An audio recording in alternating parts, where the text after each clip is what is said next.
Good evening.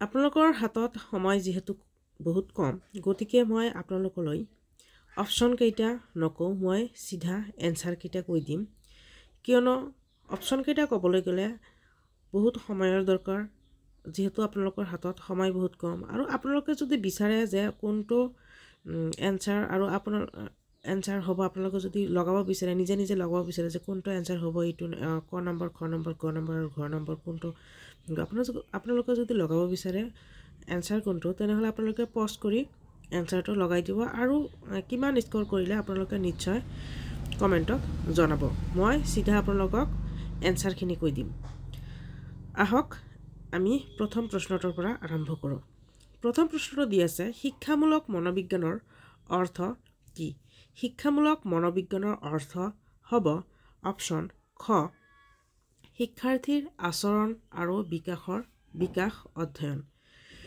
তাৰ পিছৰ প্ৰশ্নটো দি আছে শিক্ষামূলক মনোবিজ্ঞানত শিক্ষাৰ্থীৰ আচৰণ অধ্যয়নৰ উদ্দেশ্য কি ইয়াৰ উত্তৰটো হ'ব অপচন ক শিক্ষাৰ্থীৰ বিকাশৰ ক্ষেত্ৰ বুজা তাৰ পিছৰ প্ৰশ্নটো দি আছে শিক্ষামূলক মনোবিজ্ঞান কোন খণ্ডত সৰ্বাধিক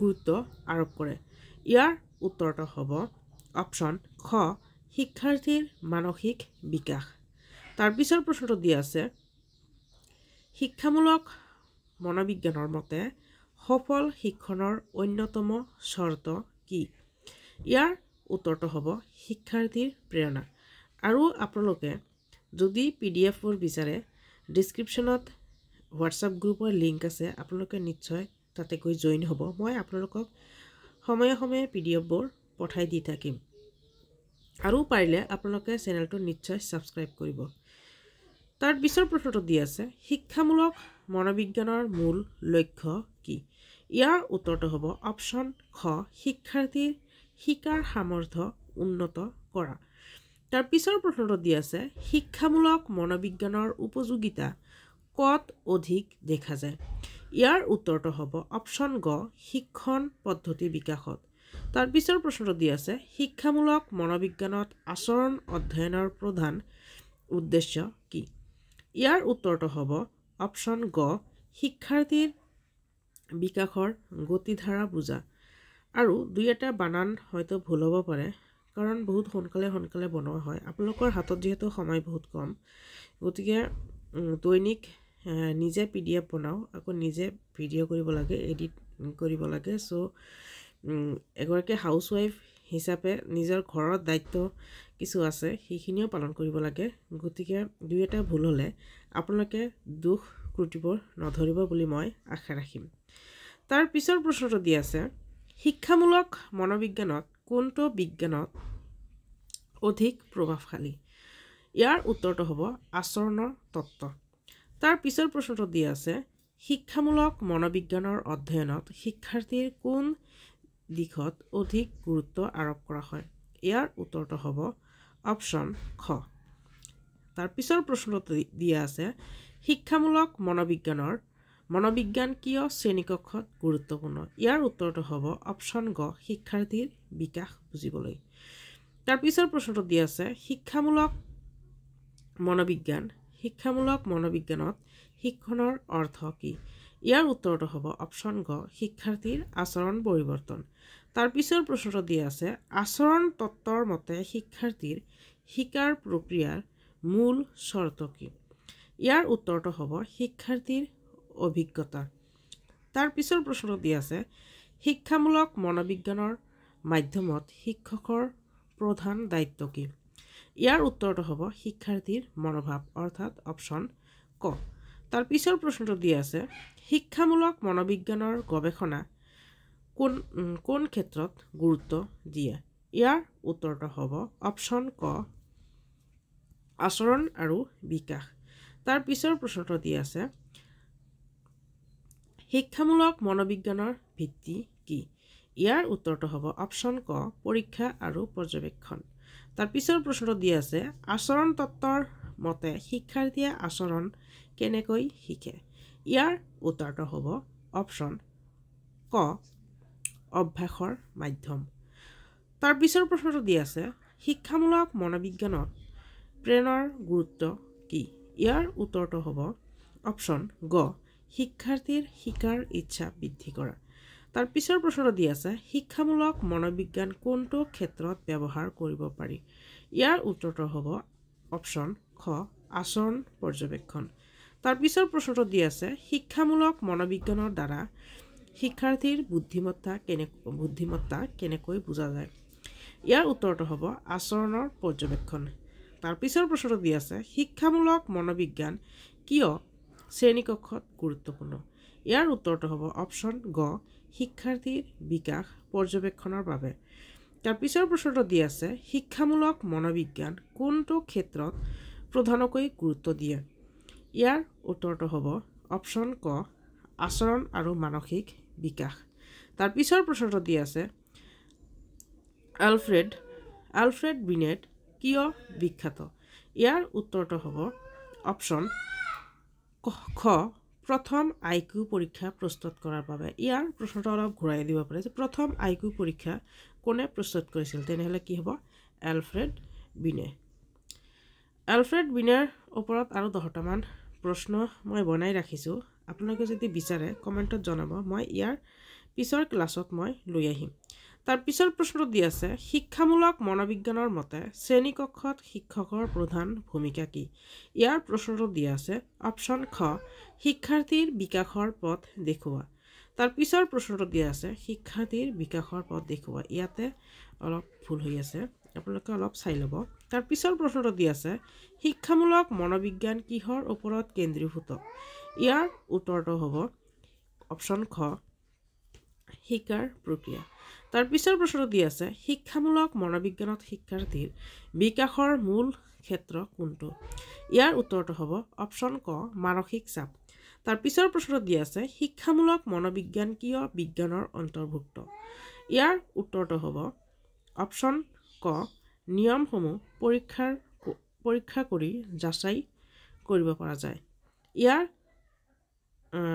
তাৰ পিছৰ প্ৰশ্নটো দি আছে শ্ৰেণীকক্ষত শিক্ষামূলক মনোবিজ্ঞানৰ প্ৰধান সহায় কি ইয়াৰ উত্তৰটো হ'ব অপশ্যন খ শিক্ষাৰ্থীৰ আচৰণৰ নিয়ন্ত্ৰণ তাৰ পিছৰ প্ৰশ্নটো দি আছে শিক্ষামূলক মনোবিজ্ঞানৰ অন্যতম গুৰুত্বপূৰ্ণ দিশ কি ইয়াৰ উত্তৰটো হ'ব অপশ্যন ক শিক্ষাৰ্থীৰ শিকাৰ সামৰ্থ্য উন্নত কৰা তাৰ পিছৰ প্ৰশ্নটো দি আছে শিক্ষামূলক মনোবিজ্ঞানত আচৰণৰ তত্ত্বৰ উদ্দেশ্য কি ইয়াৰ উত্তৰটো হ'ব অপশ্যন খ আচৰণৰ গতিবিধিৰ তথ্য যোগান ধৰা তাৰ পিছৰ প্ৰশ্নটো দি আছে শিক্ষামূলক মনোবিজ্ঞানত প্ৰেৰণা শব্দৰ অৰ্থ কি ইয়াৰ উত্তৰটো হ'ব শিক্ষাৰ্থীৰ শিকাৰ ইচ্ছা বৃদ্ধি অৰ্থাৎ ইয়াৰ এনচাৰটো হ'ব খ তাৰ পিছৰ প্ৰশ্নটো দি আছে শিক্ষামূলক মনোবিজ্ঞানৰ মূল লক্ষ্য কি ইয়াৰ উত্তৰটো হ'ব শিকাৰ সামৰ্থ্য উন্নত কৰা অপশ্যন ক তাৰ পিছৰ প্ৰশ্নটো দি আছে শিক্ষামূলক মনোবিজ্ঞানত শিক্ষকৰ প্ৰধান ভূমিকাটো কি ইয়াৰ উত্তৰটো হ'ব অপশ্যন খ শিক্ষাৰ্থীৰ বিকাশৰ পৰিচালনা কৰা তাৰ পিছৰ প্ৰশ্নটো দি আছে শিক্ষামূলক মনোবিজ্ঞানত কৰ বিৰুদ্ধে অধিক গুৰুত্ব আৰোপ কৰা হয় ইয়াৰ উত্তৰটো হ'ব আচৰণ আৰু মানসিক বিজ্ঞান অৰ্থাৎ অপশ্যন গ তাৰ পিছৰ প্ৰশ্নটো দি আছে 34 আচৰণ তত্ত্বৰ ওপৰত কত গুৰুত্ব আৰোপ কৰা হয় ইয়াৰ উত্তৰটো হ'ব অপশ্যন খ আচৰণ পৰিৱৰ্তন কৰা তাৰ পিছৰ প্ৰশ্নটো দি আছে শিক্ষামূলক মনোবিজ্ঞানৰ সহায়ত শিক্ষাৰ্থীৰ মনোবিজ্ঞান কেনেকৈ উন্নত হয় ইয়াৰ উত্তৰটো হ'ব অপশ্যন ক আচৰণ পৰিৱৰ্তন কৰি তাৰ পিছৰ প্ৰশ্নটো দি আছে শিক্ষামূলক মনোবিজ্ঞানত শিক্ষাৰ্থীৰ বিকাশৰ কোন দিশত সৰ্বাধিক গুৰুত্ব আৰোপ কৰা হয় ইয়াৰ উত্তৰটো হ'ব অপশ্যন ক মানসিক বিকাশ তাৰ পিছৰ প্ৰশ্নটো দি আছে 37 আচৰণ তত্ত্ব শিক্ষাৰ্থীৰ শিকাৰ প্ৰক্ৰিয়াত কেনেকৈ সহায় কৰে ইয়াৰ উত্তৰটো হ'ব অপশ্যন খ আচৰণৰ গতিবিধি বুজি। তাৰ পিছৰ প্ৰশ্নটো দি আছে শিক্ষামূলক মনোবিজ্ঞানৰ মূল কৌশল কি? ইয়াৰ উত্তৰটো হ'ব অপশ্যন খ পৰীক্ষা আৰু পৰ্যবেক্ষণ। তাৰ পিছৰ প্ৰশ্নটো দি আছে শিক্ষামূলক মনোবিজ্ঞান কেনেকৈ শ্ৰেণীকক্ষত শিক্ষকৰ বাবে সহায়ক হয়? ইয়াৰ উত্তৰটো হ'ব অপশ্যন ক শিক্ষাৰ্থীৰ মনোযোগত বুজিবলৈ। অৰ্থাৎ শিক্ষাৰ্থীৰ মনোযোগ বুজিবলৈ। শিক্ষাৰ্থীৰ মনোযোগ বুজিবলৈ। তাৰ পিছৰ প্ৰশ্নটো দি আছে শিক্ষামূলক মনোবিজ্ঞানত শিক্ষণৰ প্ৰক্ৰিয়া কোনটো গুৰুত্ব আৰোপ কৰে? ইয়াৰ উত্তৰটো হ'ব আচৰণ আৰু বিকাশ। এইটো হয়তো আগতো আহিছিলে হয়নে? ওপৰতো আহি গৈছে এই প্ৰশ্নটো। তাৰ পিছৰ প্ৰশ্নটো দি আছে শিক্ষামূলক মনোবিজ্ঞানত বুদ্ধিমত্তাৰ তত্ত্ব কিহৰ সৈতে সম্পৰ্কিত? ইয়াৰ উত্তৰটো হ'ব অপশ্যন খ সমস্যাৰ সমাধানৰ ক্ষমতা। তাৰ পিছৰ প্ৰশ্নটো দি আছে শ্ৰেণীকক্ষত শিক্ষামূলক মনোবিজ্ঞানৰ জ্ঞান কেনেকৈ ব্যৱহাৰ কৰিব পাৰি? ইয়াৰ উত্তৰটো হৈছে শিক্ষাৰ্থীৰ মনোভাৱ বুজিবলৈ। তাৰ পিছৰ প্ৰশ্নটো দি আছে শিক্ষামূলক মনোবিজ্ঞানৰ অধ্যয়নৰ পৰিসৰ কি? ইয়াৰ উত্তৰটো হ'ব আচৰণ আৰু বিকাশৰ অধ্যয়ন। অৰ্থাৎ অপশ্যন ক আচৰণ আৰু বিকাশৰ অধ্যয়ন। তাৰ পিছৰ প্ৰশ্নটো দি আছে শিক্ষামূলক মনোবিজ্ঞানৰ মাধ্যমে কিয় শিক্ষাৰ্থীৰ আৱেগ নিয়ন্ত্ৰণ কৰিব পাৰি? ইয়াৰ উত্তৰটো হ'ব অপশ্যন ঘ আৱেগৰ প্ৰয়োজনীয়তা বুজিবলৈ। তাৰ পিছৰ প্ৰশ্ন দি আছে আচৰণ তত্ত্বৰ গৱেষণা কোন ক্ষেত্ৰত গুৰুত্ব অৰ্পণ কৰে? ইয়াৰ উত্তৰটো হ'ব অপশ্যন খ আচৰণৰ পৰিৱৰ্তন।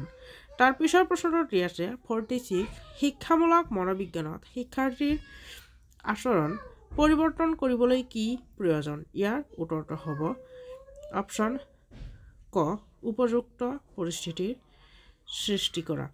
তাৰ পিছৰ প্ৰশ্নটো 47 নম্বৰ প্ৰশ্ন শিক্ষামূলক মনোবিজ্ঞানৰ জ্ঞানত শিক্ষকৰ প্ৰধান ভূমিকা কি? ইয়াৰ উত্তৰটো হ'ব শিক্ষাৰ্থীৰ বিকাশৰ পৰিচালনা কৰা।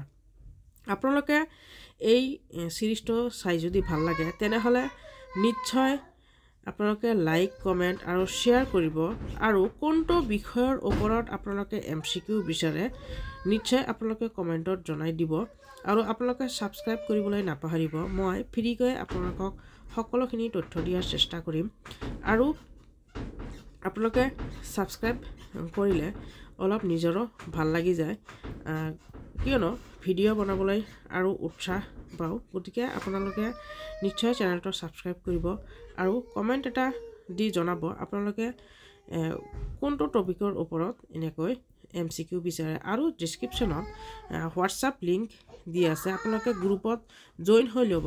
তাতে মই PDFটো শ্বেয়াৰ কৰি দি দিম আৰু আপোনালোকে যদি পাৰ্চনেলি কিবা সুধিব বিচাৰে হোৱাটছআপত এডমিনৰ নম্বৰ যিটো সেইটোৱে মোৰ আপোনালোকে সেই নম্বৰত গৈও মোক পাৰ্চনেলি কিবা সুধিব বিচাৰিলে আপোনালোকে নিশ্চয় সুধিব পাৰে। তাৰ পিছৰ প্ৰশ্নটো দি আছে শিক্ষামূলক মনোবিজ্ঞানৰ মূল লক্ষ্য কি? ইয়াৰ উত্তৰটো হ'ব অপশ্যন ঘ শিক্ষাৰ্থীৰ শিকাৰ সামৰ্থ্য উন্নত কৰা। প্ৰশ্ন 49 নম্বৰ প্ৰশ্ন শিক্ষামূলক মনোবিজ্ঞানত ব্যক্তিগত বিকাশৰ গুৰুত্ব কি? ইয়াৰ উত্তৰটো হ'ব অপশ্যন ক শিক্ষাৰ্থীৰ ব্যক্তিত্ব বিকাশৰ বাবে। তাৰ পিছৰ প্ৰশ্নটো দি আছে শিক্ষামূলক মনোবিজ্ঞানত শিক্ষাৰ্থীৰ শিকাৰ সফলতা কেনেকৈ মাপ কৰা হয়? ইয়াৰ উত্তৰটো হ'ব পৰীক্ষাৰ ফলাফলৰ দ্বাৰা। আপোনালোকৰ 50টা MCQ সম্পূৰ্ণ হ'ল। আপোনালোকে ছাবস্ক্ৰাইব কৰিবলৈ নিশ্চয় নাপাহৰিব আৰু আপোনালোকে কিছুমান ইম্পৰ্টেণ্ট ব্যক্তিৰ বিষয়ে ভালকৈ পঢ়ি যাব। মই ব্যক্তিকেইটাৰ নাম মই জনাই আছোঁ যেনেকুৱা ধৰক পিয়াজৰ বিষয়ে ভিগটস্কিৰ বিষয়ে স্কিনাৰৰ বিষয়ে জন ডিউৱে হাৱাৰ্ড গাৰ্ডেনাৰ মাৰিয়া মণ্টেছৰী এনেকুৱা ধৰণৰ আৰু আছে এডৱাৰ্ড থৰ্নডাইক এনেকুৱা আৰু কেইটামান ইয়াতে চাওক লিষ্ট দি আছে। আপোনালোকে হোৱাটছআপ গ্ৰুপত যদি জইন হৈ লয় আপোনালোকে এই PDF-খন পাই যাব। এওঁলোকৰ বিষয়ে অলপ ভালকৈ পঢ়ি যাব। এওঁলোকৰ ওপৰত প্ৰশ্ন অহা দেখা গৈছে। গতিকে আপোনালোকে নিশ্চয় ছাবস্ক্ৰাইব কৰি দিব। ধন্যবাদ।